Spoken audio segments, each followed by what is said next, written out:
Gérard a ouvert son avis de charge en janvier 2026. Propriétaire à Paris 11e depuis 20 ans. Charge de copropriété, 100 € par mois. Il a appelé un agent immobilier. Combien louerait son appartement ? 850 €. Ses charges dépassaient son loyer théorique de 250 €. Il s'est assis. Il a compris.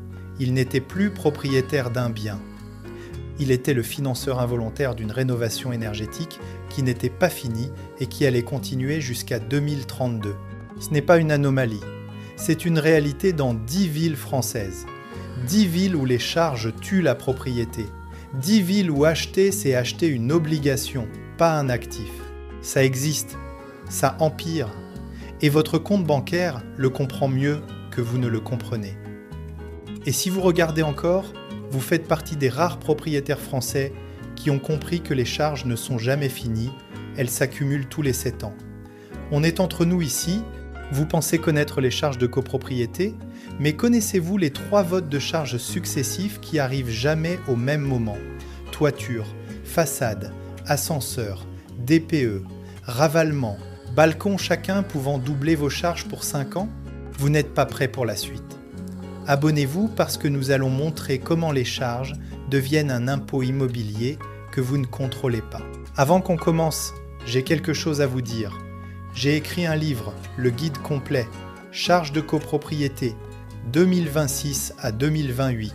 Ce qui arrive dans votre immeuble, avec planning des obligations légales de rénovation par décennie d'immeubles et estimation coût par copropriétaire.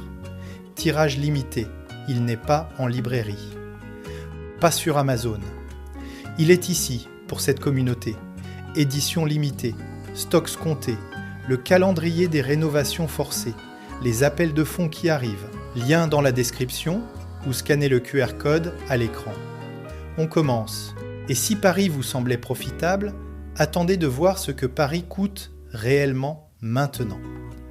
Gérard avait acheté Paris 11e en 2005. Cadre retraité. Il avait payé 320 000 €. L'appartement était vieux. Haussmannien, belle hauteur sous plafond. Parquet, charme. En 2026, il valait 520 000 €. Sur le papier, c'était une victoire. Dans la réalité, ce n'était pas une victoire du tout. Paris 11e, immeuble haussmannien de 1888.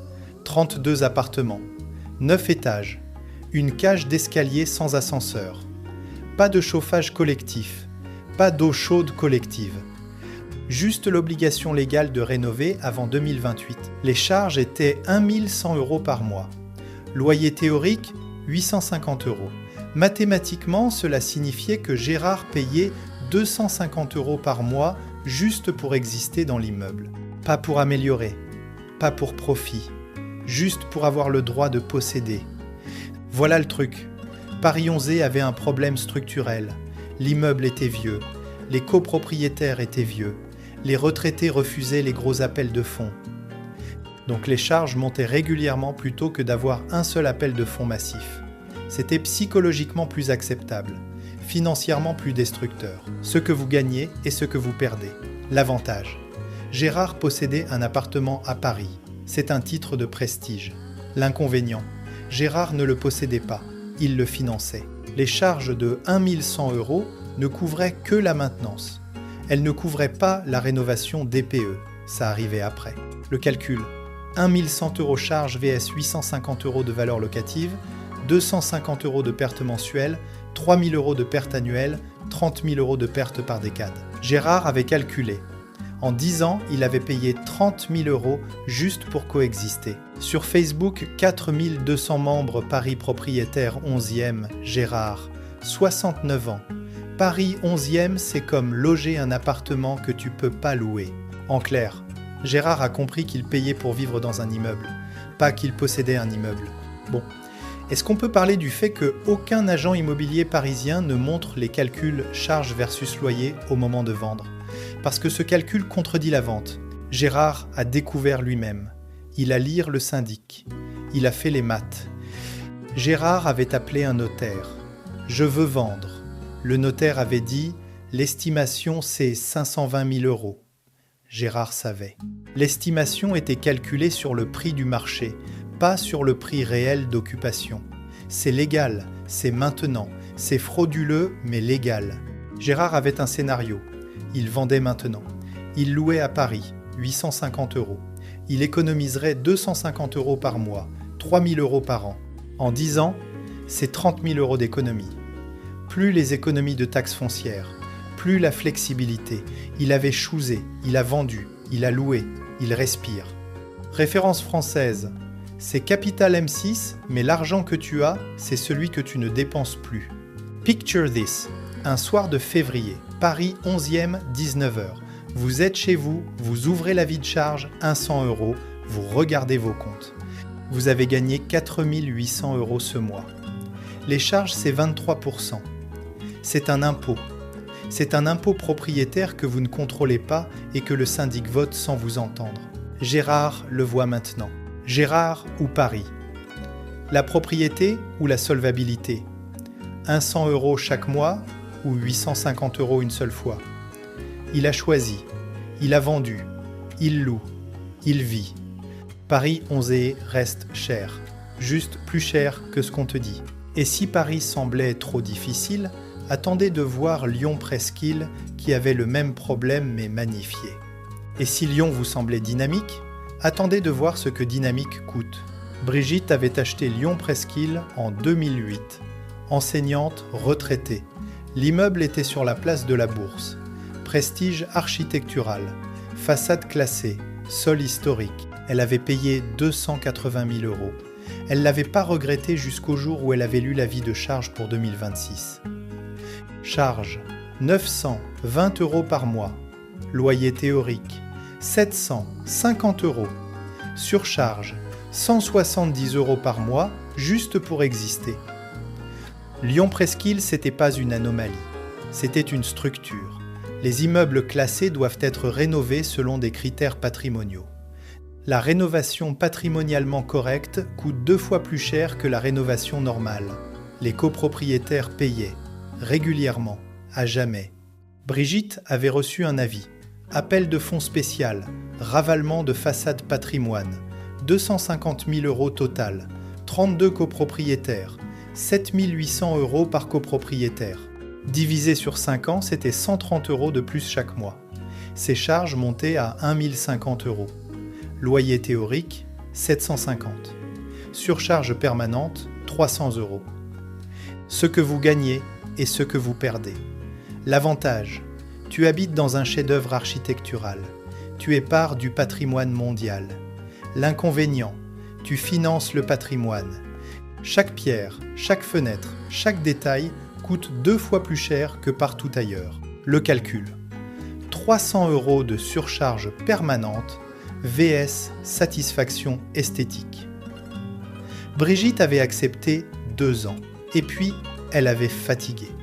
Elle avait voulu un immeuble sans obligation de patrimoine. Elle avait vendu, elle avait perdu 6%. Elle avait acheté un immeuble du XXe siècle sans prestige. Les charges, 600 €. Loyer théorique, 750. Profit, 150 € par mois. Sur Facebook, 2100 membres Lyon propriétaires, Brigitte, 65 ans. Lyon-Presqu'île, c'est comme habiter dans un musée qui te facture les frais de conservation.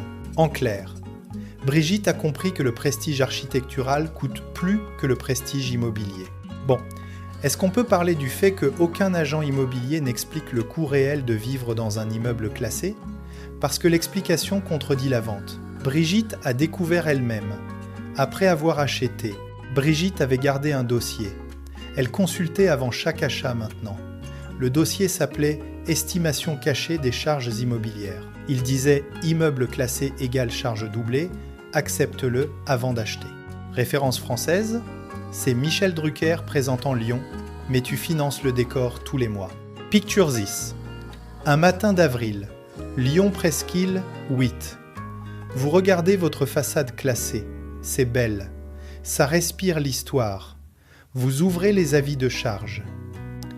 Dès 1,050 €, ça respire le coup. Brigitte ne vit plus là, elle vit ailleurs. Elle regarde la Presqu'île sur la photo. Pas d'avis de charge sur la photo. Brigitte ou Lyon? Le prestige ou la tranquillité financière? Elle a choisi la tranquillité. Elle a vendu. Elle a acheté moins beau, beaucoup moins cher, beaucoup moins de factures. Lyon-Presqu'île est magnifique, juste très facturé. Et si Lyon vous semblait trop riche, attendez de voir Marseille-Castellane qui payait pour la rénovation urbaine qu'elle ne recevait pas. Et si Marseille vous semblait dynamique, attendez de voir ce que dynamique coûte en dégradation. Marcel avait acheté Marseille-Castellane en 1998. Artisan retraité. Il avait payé 85 000 €. C'était avant les rénovations, avant les appels de fonds massifs, avant de comprendre qu'il finançait une rénovation urbaine qui ne finissait jamais.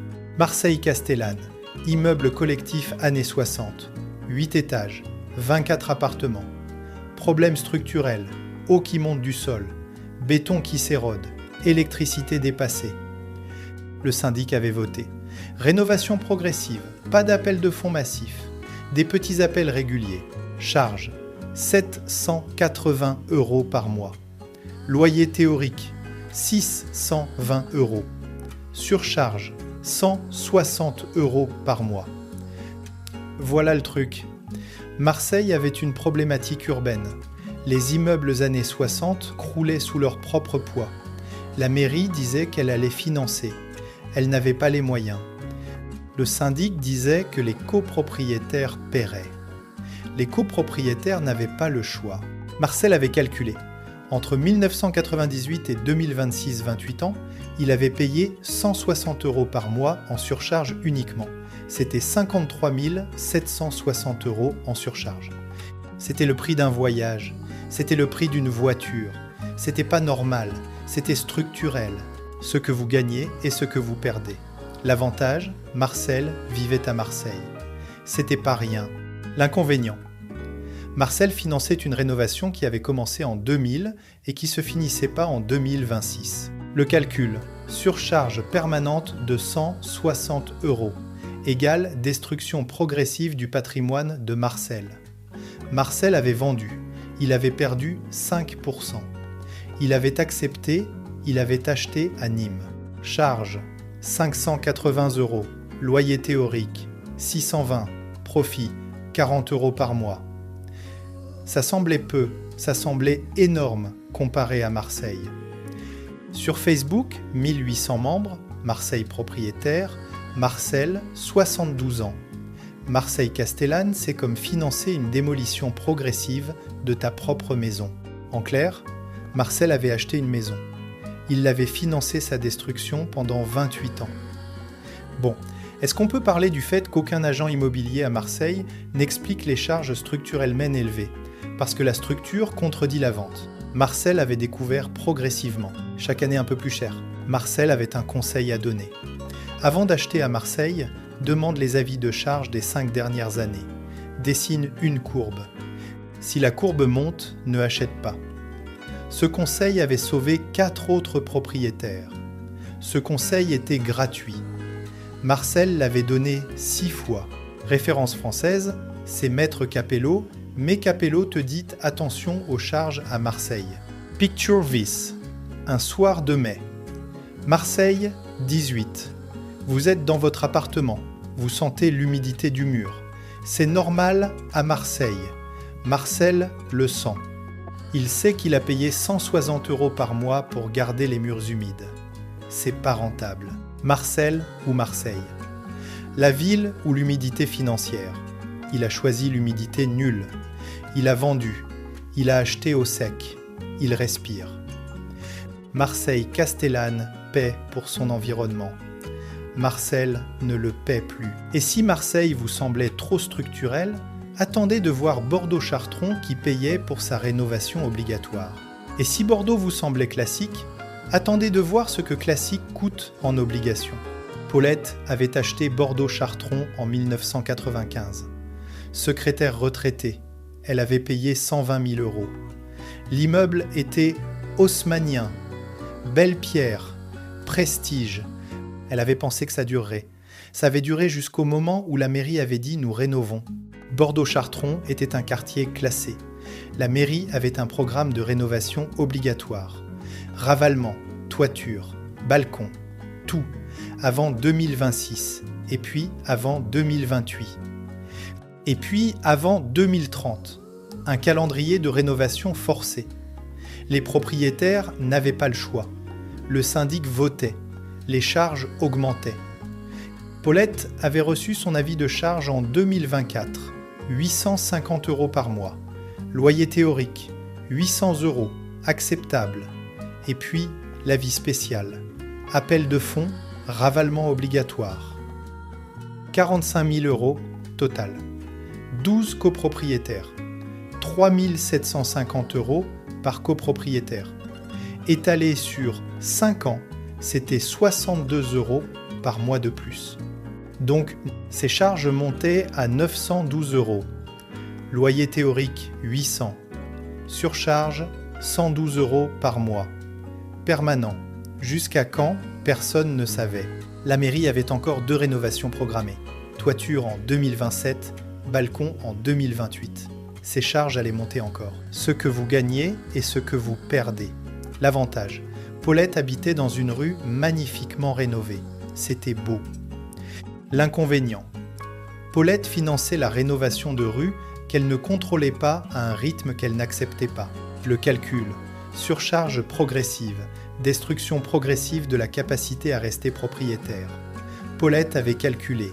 En 2030, ses charges seraient un minimum 100 € minimum.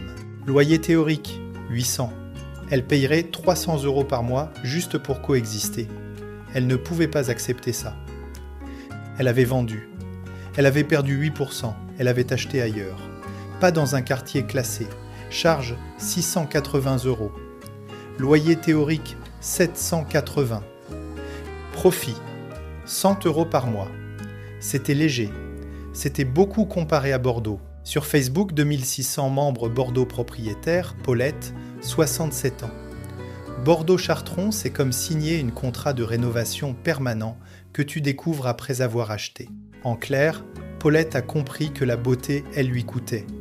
La beauté obligatoire, elle la payait. Bon, est-ce qu'on peut parler du fait que la mairie de Bordeaux ne dit pas aux acheteurs qu'il y a des rénovations programmées pendant 10 ans avant qu'on achète ? Parce que la programmation contredit la vente. Paulette avait découvert en allant à la mairie demander quand s'arrêtaient les appels de fonds. On lui avait dit « jamais c'est le quartier ». Elle avait décidé ce jour-là de partir. Paulette avait un système. Avant chaque achat, maintenant, elle va à la mairie et elle demande « avez-vous des rénovations programmées ?» Si la réponse était oui, elle se sauve. Si la réponse était non, elle demande le document officiel en écriture. Référence française. C'est Stéphane Bern présentant le patrimoine bordelais, mais tu le finances avant d'y habiter. Picture this. Un mercredi après-midi, Bordeaux, 15e. Vous allez à la mairie. Vous demandez rénovation programmée ? On vous répond oui. Ravalement 2025. Toiture 2027. Balcon 2028. Vous calculez. Vous partez.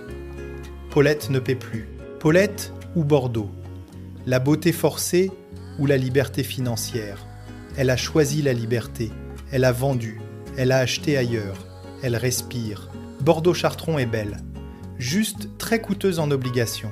Et si Bordeaux vous semblait trop architectural, attendez de voir Toulouse qui avait trouvé une solution inattendue. Petite parenthèse. Tout ce qu'on décortique ici, les charges explosives, les calendriers de rénovation, les calculs, vendre ou rester, c'est dans le livre.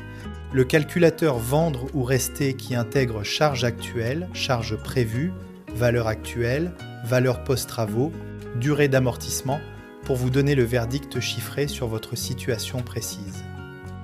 Tirage limité. Lien dans la description ou scannez le QR code à l'écran. Ce dossier coûte moins cher que les celles de René lors de sa prochaine réunion de copropriété. Fin de la parenthèse. On continue.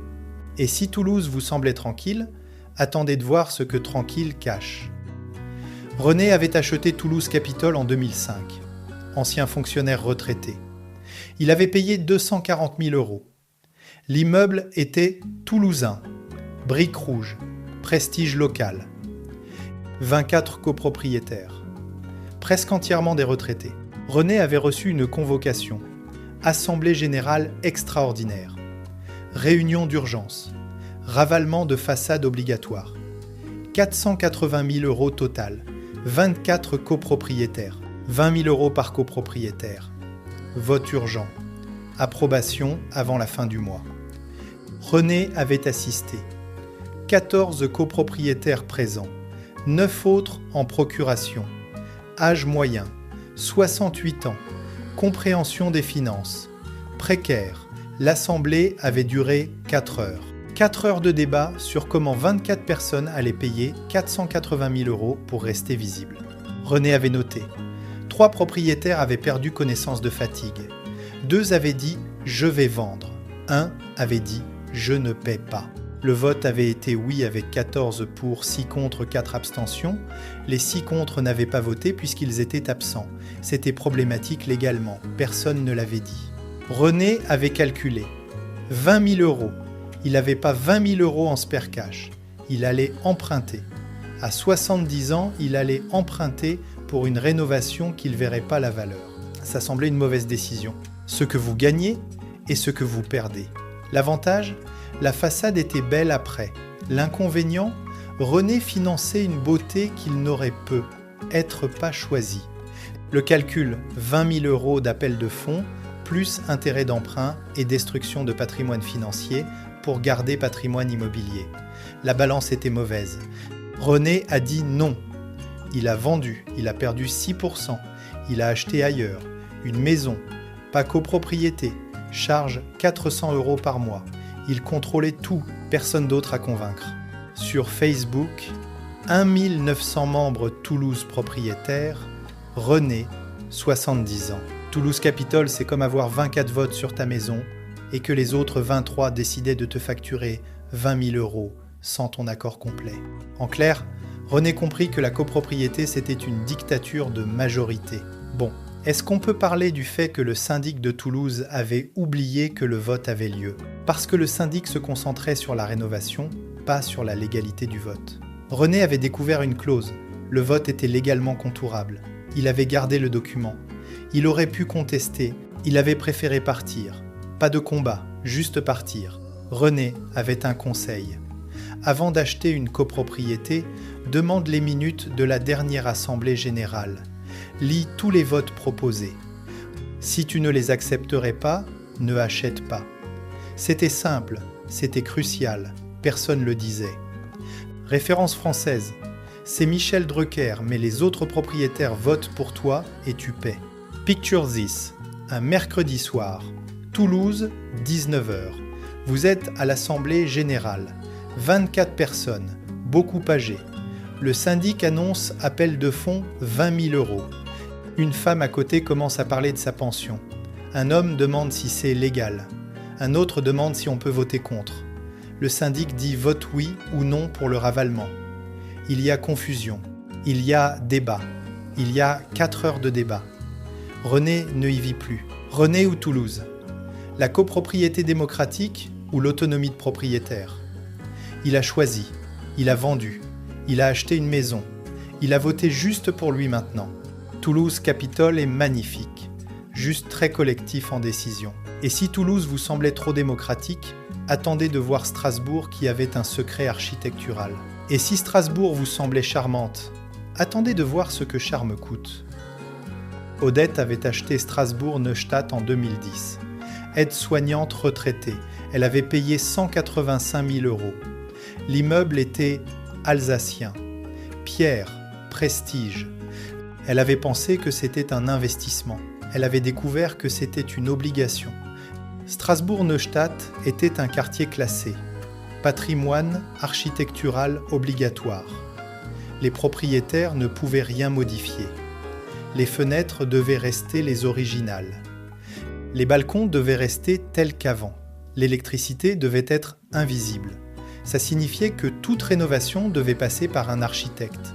Les architectes coûtaient 15% du devis. Ça signifiait aussi que les matériaux devaient être patrimonialement corrects. Ça coûtait 3 fois plus cher que normal. Odette avait reçu son avis de charge. 960 € par mois. Loyer théorique, 880 €. Surcharge, 80 € par mois. Permanent, obligatoire. Voilà le truc. Strasbourg-Neustadt avait des copropriétés où personne ne pouvait rien faire sans approbation.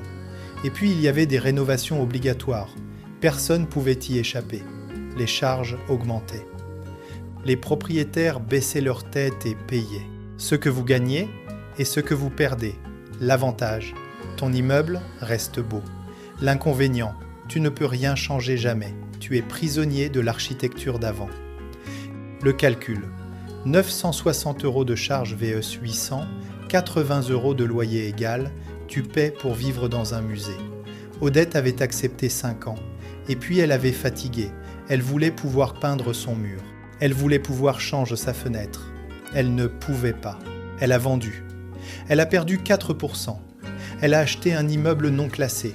Charge 720 €. Liberté complète. Elle pouvait peindre. Elle pouvait rénover. Elle payait 240 € de moins. Elle était libre. La liberté, ça valait la peine. Sur Facebook, 1200 membres Strasbourg propriétaires, Odette, 64 ans. Strasbourg-Neustadt, c'est comme être propriétaire d'une maison, mais que tu ne peux pas toucher. En clair, Odette avait une maison qu'elle ne pouvait pas modifier. Bon, est-ce qu'on peut parler du fait que personne à Strasbourg ne dit aux acheteurs qu'ils ne peuvent rien toucher, parce que interdiction contredit propriété. Odette avait découvert après. Elle avait appelé le syndic pour peindre un mur. Le syndic avait dit « demande l'approbation architecturale ». L'architecte avait dit « pas autorisé, c'est classé ». Elle avait compris. Elle était prisonnière. Elle a vendu. Odette avait un système. Elle consultait maintenant les conditions de classement avant d'acheter. Si classement égale restriction, elle disait non. Ça lui avait permis d'acheter libre sans découverte. Référence française, c'est Stéphane Bern présentant Strasbourg, mais tu ne peux pas changer une fenêtre. Picture this. Un samedi matin, Strasbourg, 9. Vous voulez peindre votre salon? Vous appelez le syndic. Est-ce que je peux? Le syndic dit, c'est classé, faut demander l'architecte. Vous attendez 2 mois. L'architecte dit, couleur originale seulement. Vous attendez 2 mois de plus. Vous peignez. Odette ne peint plus à Strasbourg. Odette ou Strasbourg? La propriété ou la liberté? Elle a choisi la liberté. Elle a vendu. Elle peint maintenant ce qu'elle veut. Elle respire. Strasbourg-Neustadt est magnifique. Juste très prisonnier en modification. Et si Strasbourg vous semblait trop classé, attendez de voir Nantes qui avait la même prison architecturale. Et si Nantes vous semblait harmonieuse, attendez de voir ce que Harmonie exige. Jean-Pierre avait acheté Nantes-Île-Feydeau en 2001. Plombier retraité, il avait payé 150 000 €. L'immeuble était néoclassique, prestige nantais. Il avait pensé que c'était un investissement sur longue durée. Il avait découvert que c'était une prison. Jean-Pierre avait passé sa vie à réparer lui-même. Plomberie, électricité, peinture. Tout, il était fier de ce travail. À Nantes-Île-Feydeau, il ne pouvait rien réparer. Tout était classé. Tout nécessitait l'approbation architecturale. Tout coûtait 3 fois plus cher. Il avait eu une fuite. Petit truc. Il avait appelé un plombier. Le plombier avait dit « c'est classé, faut appeler l'architecte d'abord ». 3 semaines plus tard, il avait pu réparer. La fuite avait coûté 600 € au lieu de 150. C'était le prix de l'architecte. C'était le prix du classement. Jean-Pierre avait calculé. En 25 ans, il aurait pu rénover son appartement lui-même 3 fois. À Nantes-Île-Feydeau, il ne pouvait rénover 0 fois. Il payait pour autre à rénover. Ce que vous gagnez et ce que vous perdez. L'avantage, ton immeuble reste authentique. L'inconvénient, tu n'es pas vraiment propriétaire. Tu es gestionnaire des murs que tu ne peux pas changer. Le calcul, dépossession de pouvoir vs beauté préservée égale mauvais deal pour un retraité qui veut tranquillité. Jean-Pierre avait vendu. Il a perdu 7%. Il a acheté une maison. Charge 380 €. Liberté complète. Il répare maintenant quand il veut, à ses frais. Selon ses standards, c'est plus cher, c'est sa décision. Sur Facebook, 1600 membres Nantes propriétaires, Jean-Pierre, 68 ans. Nantes-Ilfedo, c'est comme être propriétaire, mais que l'État t'a pas donné le droit de propriétaire. En clair, Jean-Pierre avait un titre de propriété. Pas de propriété. Bon, est-ce qu'on peut parler du fait que les notaires de Nantes ne disent pas aux acheteurs qu'ils ne pourront rien faire, parce qu'interdiction contredit liberté? Jean-Pierre avait découvert après. Il avait perdu 5 ans en réalisant. Jean-Pierre avait un conseil. Si tu aimes bricoler et que tu veux acheter Nantes-Ilfedo, ne achète pas. Tu vas passer 25 ans à être frustré. Ce conseil avait sauvé 3 propriétaires. Ce conseil était gratuit. Jean-Pierre le disait à tous. Référence française, c'est les guignols présentant Nantes, mais tu ne peux pas changer une brique. Picture this. Un samedi après-midi. Nantes, 14e. Vous regardez votre mur humide. Vous voulez le réparer. Vous appelez un artisan. Il dit « c'est classé ». Vous appelez l'architecte. Il dit « attendre 3 semaines ». Vous attendez. Vous réparez. Vous payez 600 €. Jean-Pierre ne paie plus. Jean-Pierre ou Nantes, la propriété ou la liberté. Il a choisi. Il a vendu. Il a acheté une maison. Il répare maintenant sans permission. Nantes-Ilfedo est magnifique. Juste très contrôlé. Et si Nantes vous semblait trop restrictive, attendez de voir Montpellier qui avait juste atteint le seuil critique. Et si Montpellier vous semblait équilibré, attendez de voir ce qui bascule. Claudine avait acheté Montpellier-Écusson en 2008. Pharmacienne retraitée. Elle avait payé 195 000 €. L'immeuble était du XVIIIe siècle. Prestige. Charge 750 € par mois. Loyer théorique 780 €. Acceptable. Elle n'avait pas compris que acceptable maintenant ne veut pas dire acceptable après. Claudine avait reçu une notification en mars 2026. Assemblée générale extraordinaire. Ravalement obligatoire avant 2028. Devis 380 000 €. 18 copropriétaires. 21 111 € par copropriétaire. Étalé sur 3 ans, c'était 585 € par mois de plus. Ses charges montaient de 750 à 1 335 €. Loyer théorique, 780. Elle payait 555 € par mois juste pour coexister. C'était impensable. Claudine avait appris quelque chose. Il y a une fenêtre critique. Entre l'annonce d'appel de fonds et la réunion légale pour approuver, il y a une fenêtre de 4 à 6 semaines.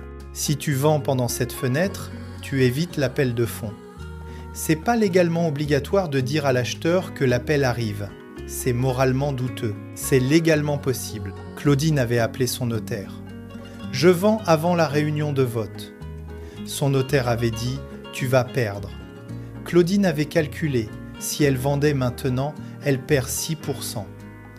Si elle restait et payait l'appel, elle perdait 21 111 €. 6% était mieux, elle a vendu. Ce que vous gagnez et ce que vous perdez. L'avantage, tu évites un appel de fonds massif. L'inconvénient, tu vends dans la panique.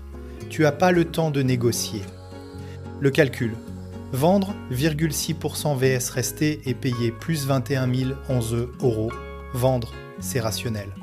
Claudine avait accepté la perte. Elle avait acheté ailleurs. Charge, 680 €. Loyer théorique, 750. Profit, 70 € par mois. Ça semblait peu. C'était énorme comparé à l'alternative. Sur Facebook, 2300 membres Montpellier propriétaires, Claudine, 71 ans. Montpellier-Écusson, c'est comme avoir une bombe de charge qui explose juste après tu vends ou juste avant tu achètes. Dans congé bas, avoir écu. En clair, Claudine avait compris que vendre avant le vote, c'était sauver son patrimoine. Bon, est-ce qu'on peut parler du fait que les syndics ne disent pas aux propriétaires que les appels de fonds arrivent bientôt? Parce que l'information contredit la vente. Claudine avait découvert en tombant sur la notification. Pas d'avertissement, juste l'avis officiel 3 semaines avant le vote. Claudine avait un secret. Elle consultait maintenant le registre municipal. Si des rénovations étaient programmées dans le budget de la commune, elle savait que les charges allaient monter dans les 2 ans. Elle refusait d'acheter. Ça lui permettait d'éviter. Ça lui permettait de gagner. Ça lui permettait de paix. Référence française. C'est la CAF, mais le CAF c'est l'immeuble et tu dois payer avant de partir. Picture this. Un soir de mars, Montpellier, 18h, vous recevez la notification. Assemblée générale extraordinaire. Appel de fonds, 21 000 €. Vous regardez votre compte. Vous avez 35 000 € d'économie. Un appel de fonds vous tue. Claudine a regardé. Elle a appelé son notaire. Elle a vendu une semaine plus tard. Claudine ou Montpellier? La propriété ou la solvabilité? Elle a choisi. Elle a vendu. Elle respire ailleurs. Montpellier-Écusson est magnifique. Juste, il y a une bombe temporelle de charge.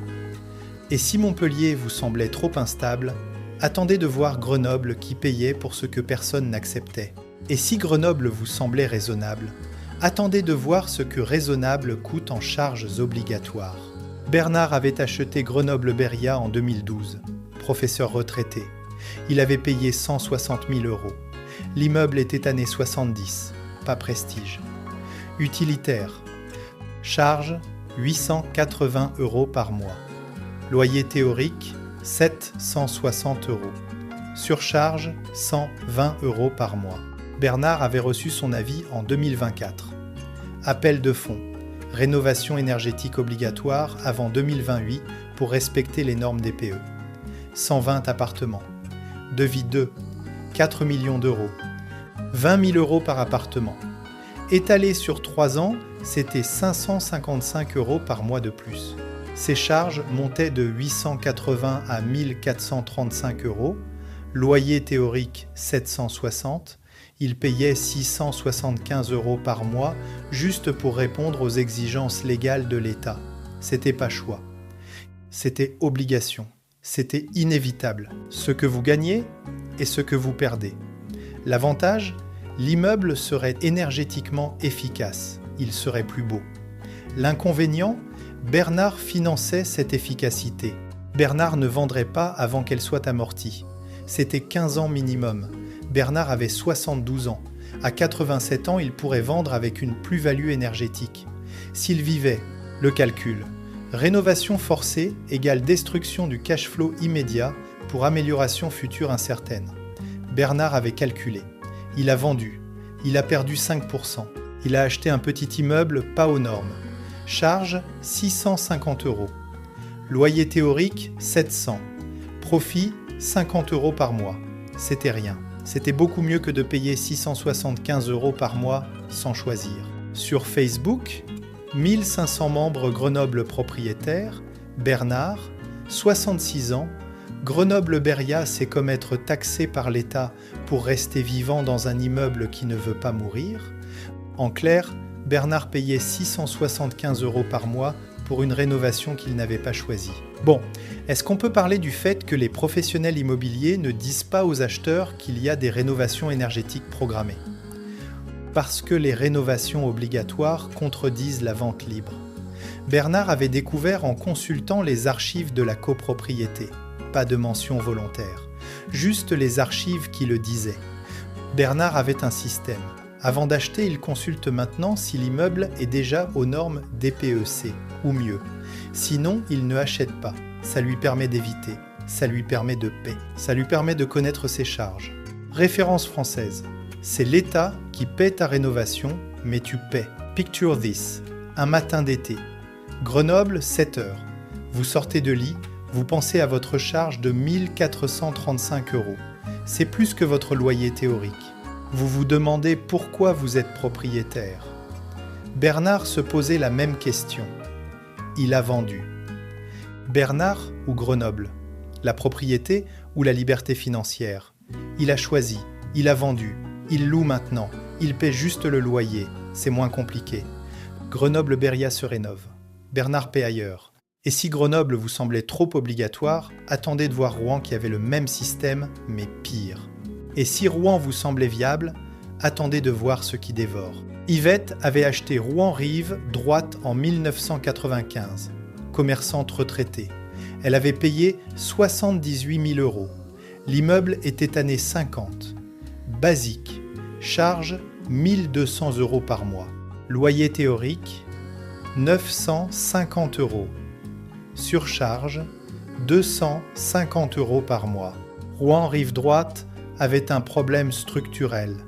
L'immeuble était vieux, les réparations étaient récurrentes, le toit fuyait, la plomberie crachotait, l'électricité grésillait. Chaque année, une nouvelle catastrophe. Chaque catastrophe, une augmentation de charges. Yvette avait observé. Les charges augmentaient de 5% chaque année, régulièrement, sans variation. C'était pas une anomalie, c'était un système.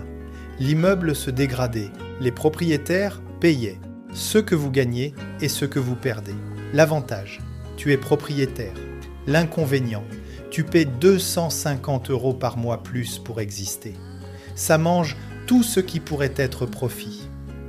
Le calcul, 1200 € de charge vs 950 € de loyer théorique, 1250 € chaque mois, tu perds 3000 € par an juste à être propriétaire. En 10 ans, c'est 30 000 € de perte pure. Yvette a dit non. Elle a vendu. Elle a perdu 12%. Elle a acheté ailleurs. Un immeuble neuf. Charge 600 €. Loyer théorique, 750. Profit, 150 € par mois. C'était mieux que la perte. C'était pas l'investissement rêvé. C'était viable. Sur Facebook, 100 membres Rouen propriétaires, Yvette, 73 ans, Rouen rive droite. C'est comme louer un appartement que personne ne louerait et que tu dois payer pour la chance. En clair, Yvette payait. Personne d'autre n'aurait payé. Bon, est-ce qu'on peut parler du fait qu'aucun agent immobilier à Rouen ne montre les tendances de charges ? Parce que les tendances montrent que l'immeuble se dégrade, Yvette avait découvert elle-même en consultant l'historique. Yvette avait gardé les avis de charges depuis 1995. 30 ans d'historique. Elle les consultait avant chaque achat maintenant. Si les charges montaient régulièrement, elle disait non. Ça lui permettait de ne pas refaire l'erreur, ça lui permettait de ne pas perdre 30 000 €. Référence française. C'est la CAF, mais la CAF c'est l'immeuble vieux et tu paies pour le vieillissement. Picture this. Un matin d'automne, Rouen, 8 h, vous recevez l'avis de charge, 1200 €. Vous regardez vos comptes. Vous avez loué l'appartement pour 950. Vous perdez. Yvette perdait. Elle a vendu. Elle ne perd plus. Yvette ou Rouen? La propriété ou la viabilité? Elle a choisi. Elle a vendu. Elle vit ailleurs. Elle respire. Rouen rive droite dégrade. Yvette ne dégrade plus. Gérard, Brigitte, Marcel, Paulette, René, Odette, Jean-Pierre, Claudine, Bernard, Yvette, 10 propriétaires, 10 villes, 10 histoires où les charges ont tué la propriété. Paris, 11e, en 100 € charge vs 850 € loyer. Surcharge, 250 € par mois. Lyon Presqu'île, 1050 € charge vs 750 € loyer. Surcharge, 300 € par mois. Marseille, 780 € charge vs 620 € loyer. Surcharge, 160 € par mois. Bordeaux, 912 € charge vs 100 € loyer. Surcharge, 112 € par mois. Toulouse, 1070 € charge vs 800 € loyer. Surcharge, 270 € par mois. Strasbourg, 960 € charge vs 880 € loyer. Surcharge, 80 € par mois. Nantes, 120 € charge versus 900 € loyer. Surcharge, 220 € par mois. Montpellier, 1335 € charge versus 780 € loyer. Surcharge, 555 € par mois. Grenoble, 1435 €. Charge VUS 760 € loyer. Surcharge 675 € par mois. Rouen, 1200 € charge V 1950 € loyer. Surcharge 250 € par mois. Ce que tous dits ont en commun, personne n'avait dit que les charges dépasseraient le loyer théorique. Ceux qui ont regardé jusqu'ici savent quelque chose que leurs syndics ne leur ont pas dit. C'est pour ça qu'on est là. Votre notaire ne vous a toujours pas appelé pour vous parler de ça. Mais nous, on l'a fait. Et si vous voulez tout ça entre vos mains, un vrai livre, pas un PDF, pas un article de blog, le lien est dans la description. Ou scannez le QR code à l'écran, 22 €, tirage limité. C'est moins cher que les selles de René pendant la prochaine réunion de copropriété. Likez cette vidéo parce qu'on vient de vous montrer que les charges peuvent devenir plus chères que le logement et que personne vous l'avait dit avant. Abonnez-vous parce que nous, on parle des charges cachées, pas des contrats de syndic. Les vrais chiffres, les vraies crises.